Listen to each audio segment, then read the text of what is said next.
This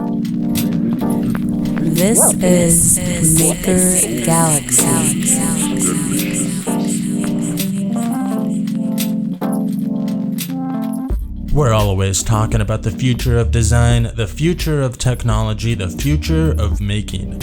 In a world where 3D printed museum replicas allow visitors to interact with valuable art pieces. A world where digital and connected picture frames can allow a user to change artwork via a smartphone. How do we find the next big thing? MakerGalaxy is a show that explores the crossroads of design, technology, and the future of making. Welcome to the show, everybody. I'm your host, Simon Martin, and this week we talked to Pinto Ferreira of Mellow.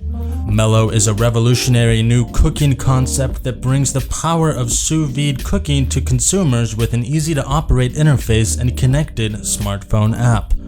We'll talk with Zay about everything from how he got his start in product design, how he managed to form a strong partnership with his design partner, to why they chose to avoid the crowdfunding route with the Mellow, and more.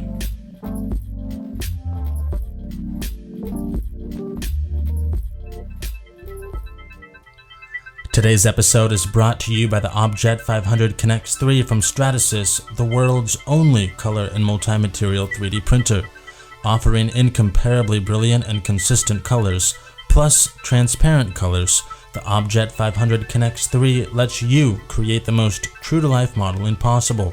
Find out more at stratasys.com. Welcome, Zay. We'll get into the Mellow in a little bit, but before we do, we want to know, where can we find the best sandwich on earth, and what should we get there? The best sandwich on earth? Well, I'm biased towards Portugal. We don't have much of a sandwich tradition, but we do have something that's absolutely beautiful on a Friday evening after a couple of drinks called bifana, which is essentially a small flat piece of pork fried, slapped in a bun with a little mustard. And when you're just getting off a small buzz on a weekend, it's absolutely the best food on the planet.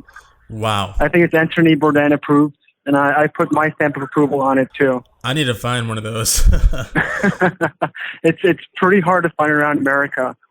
But since I got here, I've been particular to both cream cheese bagels and pastrami sandwiches personally. So let's start from the beginning. Who are you, Zay, and can you tell us a little bit about your background and how you got started developing products? I've been interested in products and product development for a really long time. I'm a mechanical engineer by training. I'm master's in essentially production/computational. And since I was a kid, I've been fascinated by objects. Chairs especially was my big thing when I was around 14. I always wanted to know more about chairs and chair design for some reason. And that's since kind of become interesting. And it's bizarre, but I think, I got to the age where I had to pick a major, go to college. I was stuck between industrial design, which in Portugal is not a big area, and engineering. Decided to go with engineering because I was good with computers and good at building stuff. Ended up there and have since sort of reversed my ways and become a lot more design focused. So all through my major, I sort of fought against the analytical side and try to put in as much of the human-oriented side of design as possible into my training as an engineer. So I guess my first big product design is Mellow, but before that I've done a little bit at Procter & Gamble. I interned at Braun, which was a heck of a big deal, and that was really my school in product design, doing personal care appliances that I'm unfortunately still under NDA and can't talk about. First of which should come out somewhere next year or so, which will be very exciting. But I only have a small part to do it, of course. And that was my real school, to see where, the halls where Dieter Rams did his thing and where a lot of excellent product designers still work. That's where I got my chops, so to say. That's awesome. So you were in Germany then? Exactly. I beat myself with a stick from time to time over that. I was in the Braun campus, which is in a small village in Germany. And I didn't realize at the time that Dieter Rams still lived in that same village in Kronberg. where the Braun campus is. And if I'd known at the time, I would just talk to him 24/7. I was just I was a geek for his stuff at the time. Catch him outside tending to his bonsai plants. Right on. Well, that's a very impressive foundation. So you, in a way, kind of created your own industrial design curriculum within the mechanical engineering curriculum. And that's kind of how you've essentially built the foundation of your product design career. To a point, I don't want to make myself sound like any sort of expert. I mean, you could say that I was self-trained to a fair degree. I just read as much as possible and practiced as much as possible on myself. And, of course, I can't take credit for Mellow's industrial design. All of that is my co-worker's input. So Katerina, my co-founder, she's an industrial designer, full tilt, and all the brilliance behind our design is entirely her fault. At the most, I've contributed a bit of a sensibility to the process, married with an engineer's point of view. Interesting. And so, Katerina, can you tell us more about this partnership and what each of you bring to the table? I mean, is this your first project together? I mean, how did you guys meet? How did you make the design partnership become an effective partnership, so to say? Sure. So we started about 2 years ago. We met through common friends and started working over a very, very well-cooked piece of salmon. At the time, I knew I wanted to... I bring a very instinctive point of view to the table as far as sous-vide cooking goes. So I've been cooking sous-vide for a very long time. I've had this feeling, this instinct that it wasn't being properly translated into the home kitchen. It wasn't everything it should be. About 2 years ago, I thought that since no one is doing the right product to explore this, I should do it. I'm well qualified, let's go for it.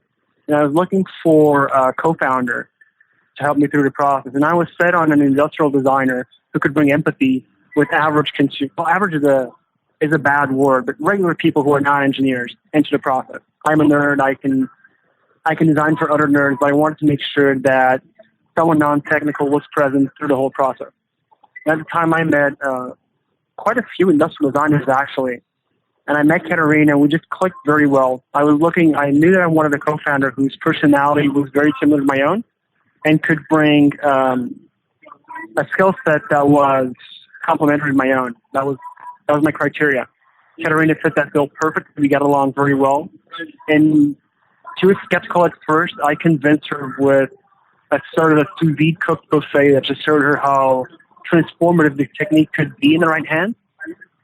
We started off tentatively, we did a small trial period of 2 weeks. Let's see how this goes. Seems to be going well.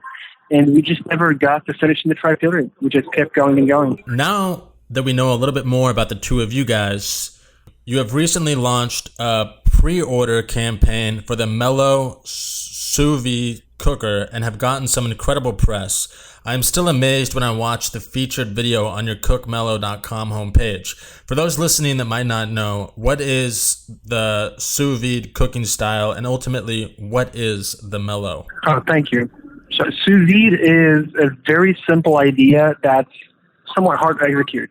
It's taking food, putting it into a plastic pouch of some sort, taking the air out, and dropping that pouch into a temperature-controlled environment so you can deliver the exact amount of heat to food to achieve a certain doneness, a certain result.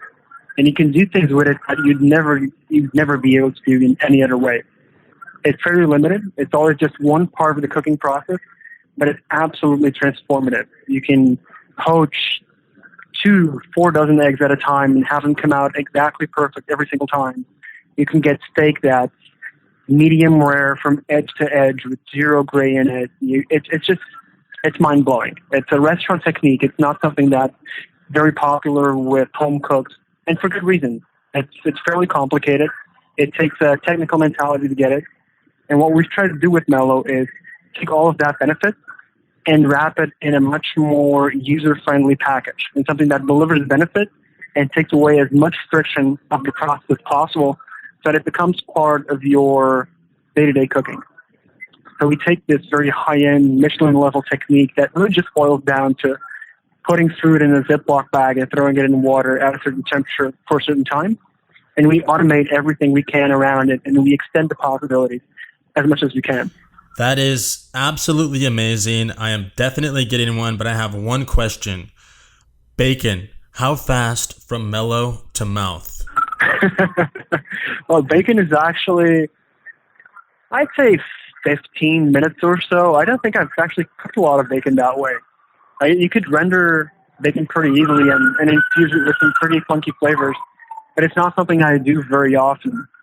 But if you're a fan, I think we could work something out. That's for sure. Awesome. So, similar to a crock pot, I can set a timer and have hard-boiled eggs in the morning or come home to a perfectly cooked steak, all via my iPhone. So, what other foods have you guys experimented with? Oh, I'm glad you make that comparison. That's exactly what we're trying to achieve. Well, Mellow really, and Sous-Vide in general, does best with proteins. So fish, meat, anything that has a lot of chewiness to it is really perfect to be dropped in at breakfast and have ready at dinner time. Things like short ribs are amazing, for instance. What I found Mellow to be most suited for is having my top 10 favorite foods that are fairly complicated whenever I want them. So, for instance, things like duck confit, which are duck legs simmered in duck fat for something like 4 hours at a time, that I've cooked traditionally a few times and just completely smeared my kitchen in oil from top to bottom. I can do in 5 minutes. It's mind-blowing, honestly. Once you get into the habit, I guess what most people in the sous vide community say is that once you go sous vide, you don't go back. Everything that you... At a certain point, when you're playing with the technique, you want to throw everything in. You want to throw your cell phone in to see what happens. You just try everything. Oh, definitely. Anything. You'll find a shoe and think, can I Ziploc this and put it inside a water bath and just see what happens.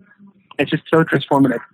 Wow. So this is arguably a futuristic approach to cooking that seems more like something out of a Back to the Future movie. So can you tell us a little bit more about the problem space and how you guys went about researching it? Of course. The problem space is essentially one thing, one statement, or one question. How can we have people cook fresh, healthy, delicious food every single day? We come from our process is very ethically oriented. Or morally oriented, if you want to put it that way. Welcome, Zay. We'll get into the Mellow in a little bit, but before we do, we want to know, where can we find the best sandwich on earth and what should we get shouldn't miss on. We shouldn't have to take out every single night, or even every single week, maybe. So we knew we wanted to do something around that idea. How can we get people back in the kitchen, cooking in a way that's not like their grandmother cooked? Because we have to face it. We have different constraints now. That was our primary driver.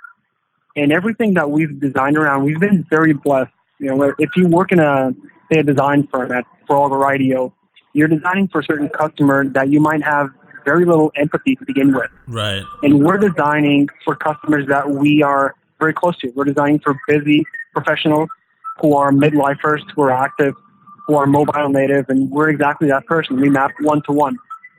So as far as research goes, we already had the human-centered approach down pat because we mapped out so well. And we had the activity-centered part down pat too because I have such a background in technique. So we really approached the design process in a very peculiar way where we knew what part of the solution would probably be. It'd be incorporating sous vide cooking in some way in the cooking process of a day-to-day busy person. And we knew very well what the constraints and the key points would be for our customers because we mapped out so well to them. So we could iterate very, very rapidly on the feature set and on the solution until we reached something that we were happy enough with to continue working on and eventually release. Just to add to that, I mean, even if you guys were just wanting to create a way of cooking that has absolutely no cleanup, I mean, you solved that problem too. Exactly. On the featured video on your home site, you had a rough prototype that you hilariously took out to a field and destroyed, similar to the computer destruction seen in Office Space.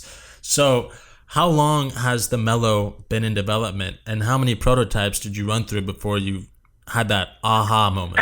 That was a shameless a shameless plug we did there for Office Space. So I think I've been building my own Sous-Vide devices for about 8 years or so, and though they haven't been Mellow prototypes, they've all informed the design. There have been 3 major iterations, all in all, in the Mellow development process, and we've built, at this point, countless much smaller prototypes where I think we're very focused on iterating small ideas very quickly. So whenever a question pops up, whenever we have a specific idea we want to explore, we immediately build a very limited prototype to test it out and eventually pull all of those ideas together into a bigger revision. There have been 3 major revisions, and I'd say easily 50 prototypes in the middle, probably more. We don't really keep track of them. You build something, you test out, let's say you test out the idea of users giving out orders to a device. You build a rough prototype around that. So, for instance, I'll act as the brains behind the device, catering as a consumer, and we'll test that out with a regular Sous-Vide device for a week or so to see if it has merit. And then we discard the prototype, so to say, and keep on building and inform the design with that perspective. This is something that I would actually more expect from a large company with tons of resources to pull off, but it's just the 2 of you guys doing all the work. So what were some of the biggest challenges of designing the Mellow? We've had a lot of support from friends and contractors too, and a lot of support from people who are much more experienced supervisors through the process. Though we are the public face and the founders of the company, I can't pretend for a moment that what we've accomplished so far is in any way our credit alone. There's really a vast network of support behind us. How did you reach out to these people? Well, essentially in a very organic way. Whenever we had a problem that we couldn't solve ourselves easily enough, or that we didn't feel confident in tackling, we immediately reached out for support. So for instance, one of our investors is a company called PCH International through a hardware incubator in San Francisco called Highway 1. And they are, in my opinion, I'm biased, of course, the top sourcing and design for manufacturing firm in the world. And they've been a wealth of support. And we reach out to multiple people in the organization whenever we have a problem around, can we find this part? Can we look for suppliers for this? Can we design plastics to fit like that? And they immediately put us in touch with someone who can answer, and in 30 seconds, we have, if not a full design, so to say, a very authoritative guest that we can then explore. That's awesome. And now you guys have avoided the crowdfunding route in favor of a pre-order option via your own website, in which, at least from the time of this recording, you have raised over $500,000. So why did you guys choose to go this route rather than launching a Kickstarter campaign? Well, essentially, there's a lot of decisions behind that major one, but it comes down to principle. We respect the fact that Kickstarter is not a store, and though products can be launched through Kickstarter, and numerous amounts of products have been launched very successfully, we think that whenever a customer backs something through Kickstarter, they are no longer a customer. They become a backer, a philanthropist, and that's okay. And for certain creations, that's the most appropriate way to go about it. With Mellow, we wanted to make sure that we took on all of that risk ourselves, and that our customers, if they're displeased with the result as we go forwards from the pre-sale right now to shipping, that at any time they can cancel, and that we won't hold their money in escrow in any way. So in a sense, it was a way for us to maintain a very healthy relationship with our customers and make sure that we're incentivized to do everything in our power to please them. I don't want to rag on anyone who, I really don't want to rag on anyone who goes through Kickstarter or Indiegogo or any crowdfunding platform, or even does a pre-sale and collects orders upfront, which we don't. It's just, for us, it didn't feel right. It felt that ethically we were taking a risk, and we'd much rather keep ourselves in a virtuous position for as long as possible. But for certain products, it's absolutely the most appropriate thing to do. I mean, I think probably the best success case was the Oculus Rift. Another product like Boosted Boards, for instance, who've done Kickstarters, had amazing contact with their backers, and they've had a few slips here and there, just delivered amazingly. But there's still a lot of risk that we'd prefer to take on ourselves. Yeah, and I mean, what are some of the lessons that you guys have learned along the way, kind of taking your own, paving your own road, so to speak? Well, I think it's still early days to put it that way. Actually, in 20 years or so, but let me have a think. It's definitely, we knew that we were going to lose a few sales from not being in the platform, which we were fine with. If they're really meant to be our customers, we'll reach out to them eventually. So whoever didn't land on our side because they didn't know about it, hopefully in a few months that'll be a solved problem. I think the biggest lesson, it's not impossible. I guess we knew that coming in from success cases like Rocketron, but that was the biggest lesson for me. You can achieve something on your own if you set yourself up correctly, if you learn, if you iterate, if you work hard and have a little bit of luck and very good friends. It's definitely possible to do things your way. Very well said. And so after you start shipping the Mellow in early 2015, which I should probably add is going for $400 right now? Exactly, $400, and we'll be pushing the price up to $500 as soon as the pre-order period ends. Okay, and it's going to be shipping in early 2015 and bring easy cooking, easy cleanup to the US and eventually the world. What kind of products can we expect from you guys in the near future? We're fully focused right now on delivering Mellow on time and as in perfect condition as we can have it, making sure that the plastics and the finishes are perfect, that the feature set is rock solid, there are no bugs in the software. That's really our main driver right now. And I think we're going to be a one-product company for some time. We're just going to keep on growing the product that we have. And we're in a very unique and privileged position.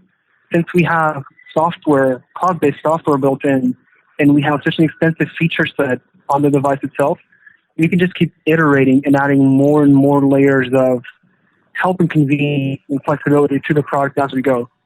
So I think you shouldn't expect a big redesign from us in any way soon or any follow-on product in the next at least 2 years. But you can't expect Mellow to come out meeting all expectations and just getting better and better as it ages. I like that. Don't bite off more than you can chew and just ride it all the way. So, one last question for you, Zay. As an accomplished product designer who is about to launch his own product, what is one piece of advice that you can give our listeners who want to really push their own ideas out there and get things made? Well, I found that the one thing or two things that you really need to have are commitment and resilience. And if I can add a third one, an ability to accept whatever outcome comes out of it. It's always a risky process. So I guess the only tip I can give anyone is take a breather. Wherever you're working on, wherever you're thinking of pushing yourself, make sure you're prepared to commit to the process. Especially if you want to do something that would be a traditional startup that is supposed to grow fast and grow big and eventually become a tremendously successful company. Make sure you understand what that journey implies. It's a full commitment. It's a fairly hectic lifestyle. It can be a lot of fun, but it's a radical choice. So that's my one piece of advice. Whatever you're doing, make sure you're 100% focused on it and make sure that it fits your long-term goals. Well, that is some great advice, Say. Thank you so much for joining us on the show today, and best of luck for launching the Mellow. Thank you. Very happy to. It's been a pleasure.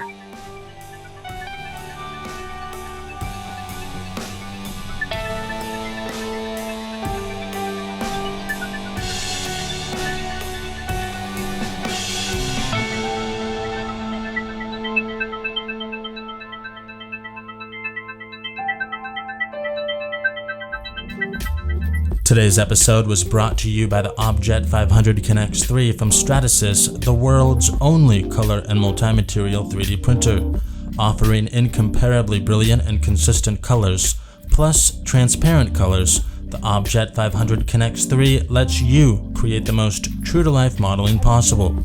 Find out more at stratasys.com.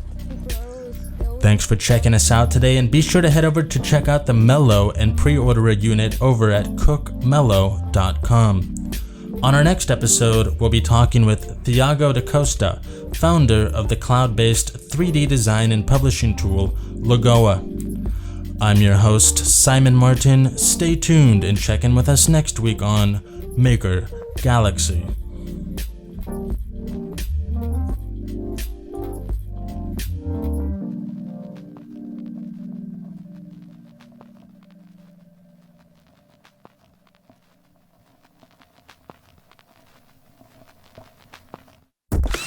a production of EBD Media.